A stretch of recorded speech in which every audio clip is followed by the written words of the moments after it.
We all know lobbying takes place, right? And in a sense, that is also just part of the political game here in Brussels. But this was so blatantly out in the open with a very clear goal in mind. And you can read in the documents that they assume that they're going to have that level of access, right?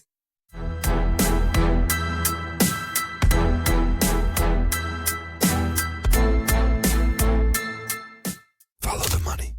This law is a historic breakthrough. It ensures honest businesses do not have to participate in the race against cowboy companies. That's how lawmakers hailed Europe's corporate sustainability law after it was voted through in 2023. But barely 2 years later, Brussels started moving to dismantle key parts of a law that was meant to prevent human tragedies in supply chains. In the studio with me today is journalist Hans Wetzels, and Hans obtained leaked documents that suggest that this U-turn was driven by lobbying from Washington. I'm your host, Emma, and this is the podcast of the investigative newsroom, Follow the Money. Welcome, Hans. Thank you for being on this podcast for the fourth time, actually. Yeah, glad to be here, as always, I'd say.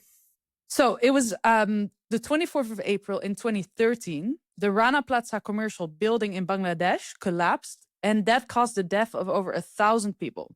It sent a shockwave across the global fashion industry. Also, European brands such as Zara and Mango had their clothes produced there. And that was the moment that Brussels realized something needs to change. Entered the due diligence law, here often referred to as CS-DDD. What was this CS-DDD meant to do?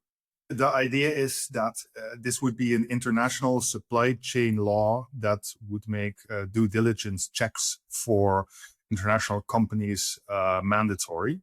Practically, for you as a producer, that means that if you're importing into Europe, this new law would make it obligatory for you to obtain information on what's going on in the supply chain, also making you accountable if something goes wrong. In the case of human rights obligations, or if some environmental disaster happened. In the past, I could say, hey, that's not my company, I'm not responsible. While now there would be certain obligations for me to check that out, see what went down, and if something occurred, possibly pay a fine, for example. This all happened in 2023. Flash forward 2 years later, and this kind of initial enthusiasm that the legislation had in the beginning started shifting. What happened? What you see is that 2024 already, that several major European industries in the Antwerp Declaration start to ask for a deregulation drive. And this was mainly chemical and fossil heavy industries. So they start saying like, hey, look, less rules is better for us and thus for European competitiveness and European jobs in the end. And they started asking the Commission and Ursula von der Leyen for simplification. The simplification was voted through at the beginning of this year. What changed as a result of that? Well, for example, you see that the scope of the companies, that changed. So there's a lot of companies that under the first CS-DDD would fall in the scope and then fell outside of it. And I think there were, for example, like the fines were capped at the certain threshold. So there's if somebody found out there were wrongdoings that would cost you less money. And one of the most important things is that the obligation to adopt a climate transition plan as a company was also scrapped. But you also heard things in the Brussels bubble that were a reason for you to start investigating this matter further. What was it that you heard? Well, during, as it goes in the Brussels bubble, you have coffee with people, you talk to people, and you try to get a feeling of what's going on. And what I started hearing is that there's many people within the European Commission, within certain departments of the Commission DGs, we call them, were not happy with this. And the rumor was basically, look, everybody's saying that this was a political choice that came from the top, from Ursula von der Leyen and her close confidants themselves. And for some reason, they pushed this through, and presumably they sidelined people in the departments that were actually specialized in this topic, which obviously made many people unhappy. And I'm guessing it made you very curious. It made me very curious because that's what we do. We journalists are curious people. That's where it all starts, because it's people were telling me that other people were telling them that they heard from other people that people in the commission weren't necessarily happy about this. So at first you're like, all right, that's interesting, but I don't know. And then you start hearing the same story over and over again. And it's like, all right, maybe I should start looking into this more, which we then did. So it was interesting. You heard a lot of interesting things, but not enough to base a story on until something pretty big happened. Until indeed something pretty big happened. There was a leak of a bunch of leaked documents that showed basically very intricate strategy of mainly American companies, or also some Europeans involved in getting this law off the table. We're talking about leaked documents here, but who shared those documents, and how is it possible that they ended up in the hands of a Follow the Money journalist? Well, I received them from an NGO, but how they got the documents, I can't really share, because it's where they got who the leak was. I don't want to put the leak in an awkward or dangerous position. So you received those documents, and what exactly was in those documents? Yes, that's where it gets really interesting. So the documents were basically meeting notes from or presentation slides by a new competitiveness roundtable. That's what they call themselves, led by a New York-based consultancy firm called Teneo. And this competitiveness roundtable had mainly members from the American fossil sector, but also, so you have to think about ExxonMobil, companies like that. Dow Chemical, Total Energies was also involved, which is in the end a French company. And they met between March and August of 2025, like 17 times in total. So it's a couple of times a month to, devise this strategy, how to influence several European institutions at the same time in order to convince them to get this CSDDD off the table, or at least weaken it as far as possible.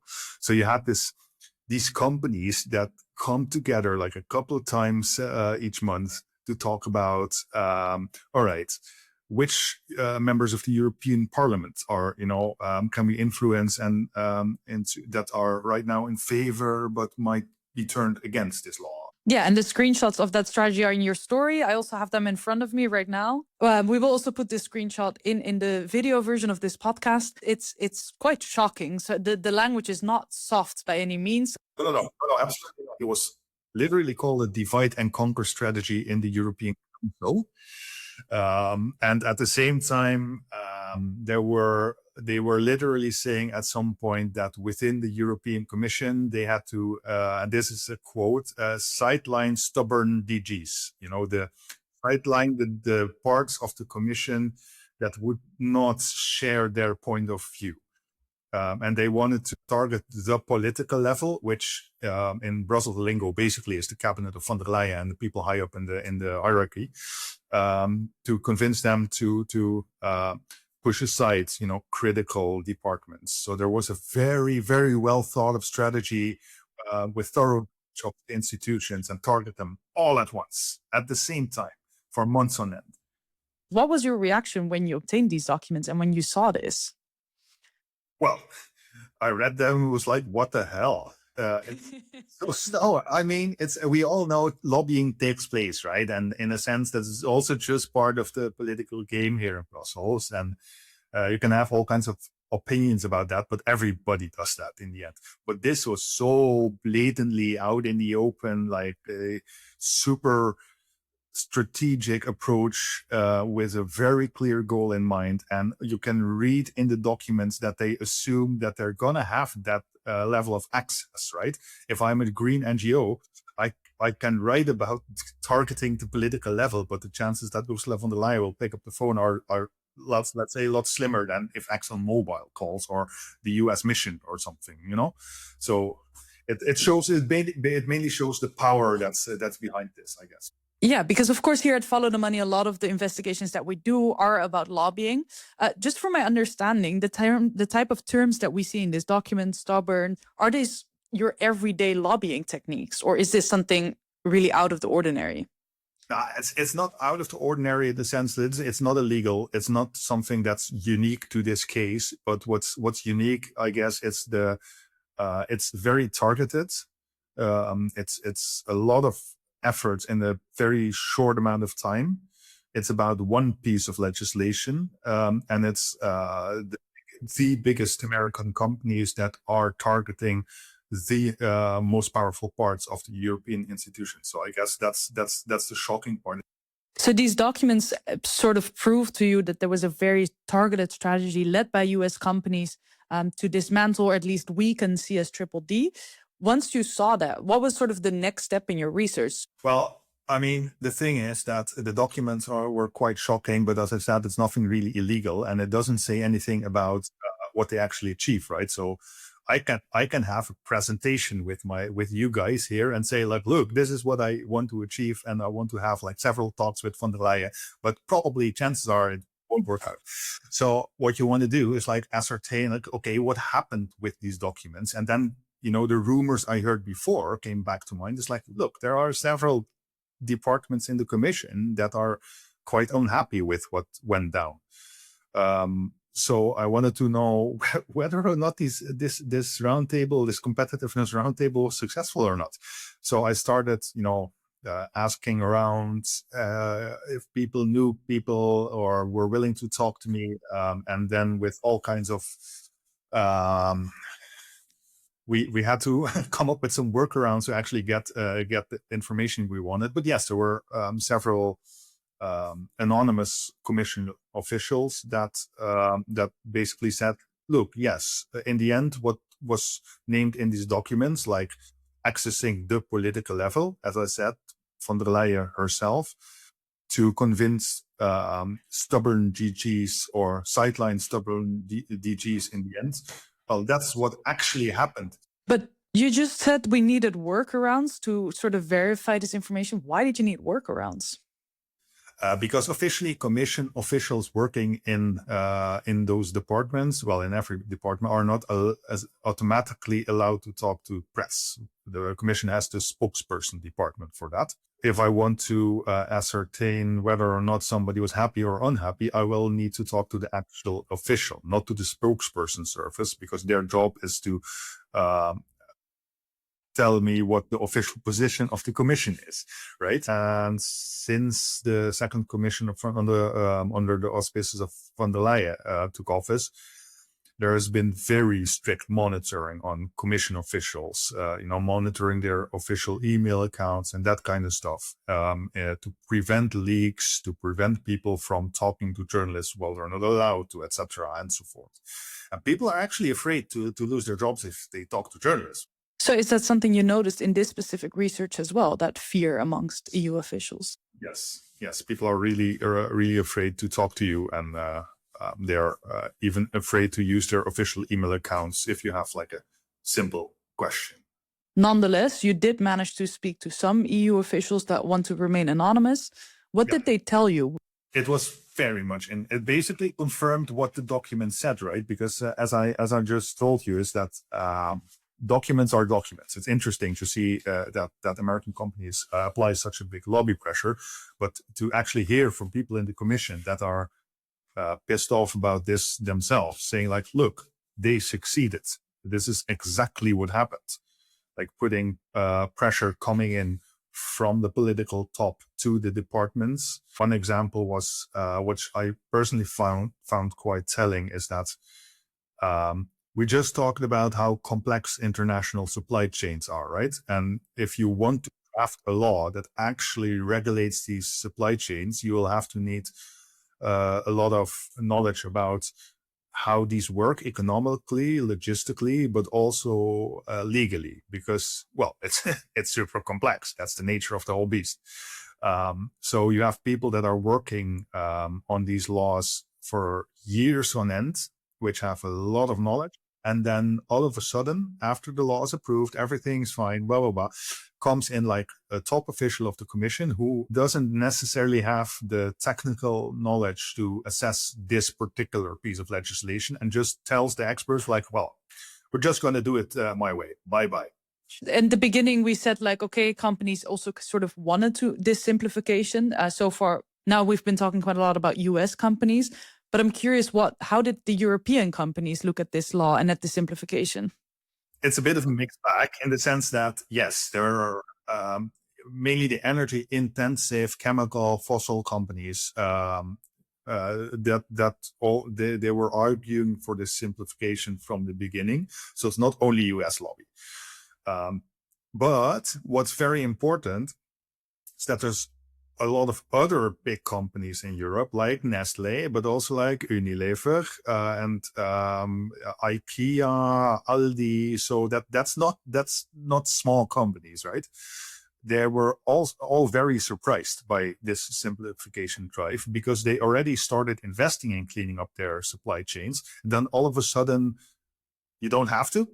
So that makes no sense from an economic view. And they told me basically like, look, we started investing a whole lot of money in doing this, in making sure that our cocoa farms in Ghana are not, there's no slavery on the plantation or whatever. You start cleaning up your supply chain and investing in that under the assumption that this then will be something all your competitors also have to do. And if all of a sudden then the commission, because other companies and mainly then also after big US pressure, right, the commission all of a sudden makes a U-turn and says, well, no, we're going to weaken it. Then that puts your investments at risk, right? It makes your investment worth less.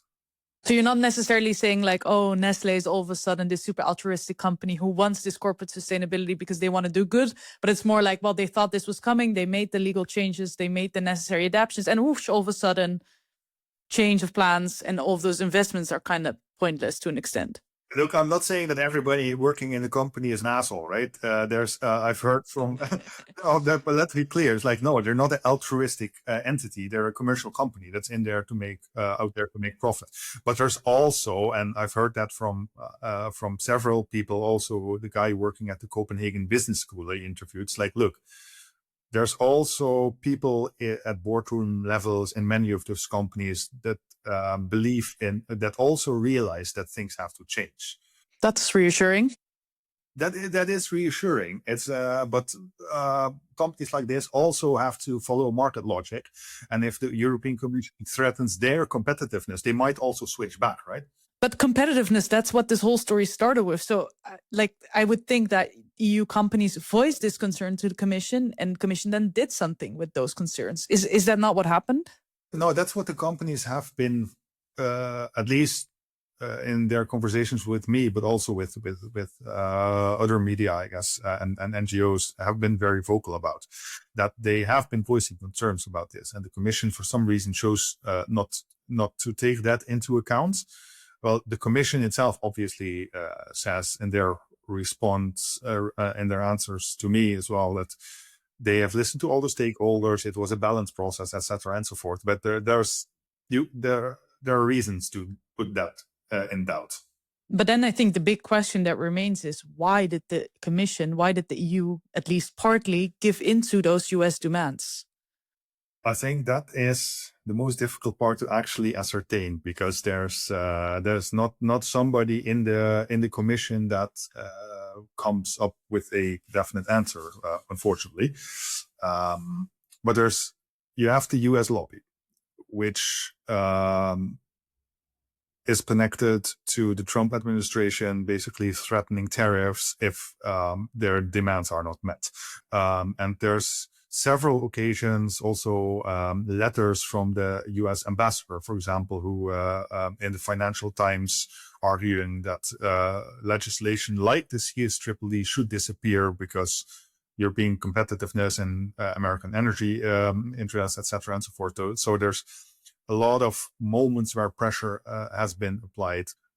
It's not only the US lobby, but the US lobby might have given, the last push.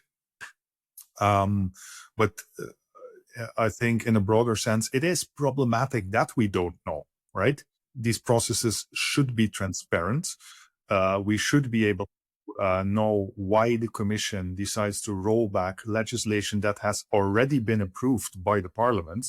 And where it's very difficult for us to ascertain why. That's in itself already a big problem concerning transparency and democracy. The way the CSDDD became part of this rollback was heavily criticized by the European Ombudswoman, who launched an inquiry in the way the Commission has used this new tool.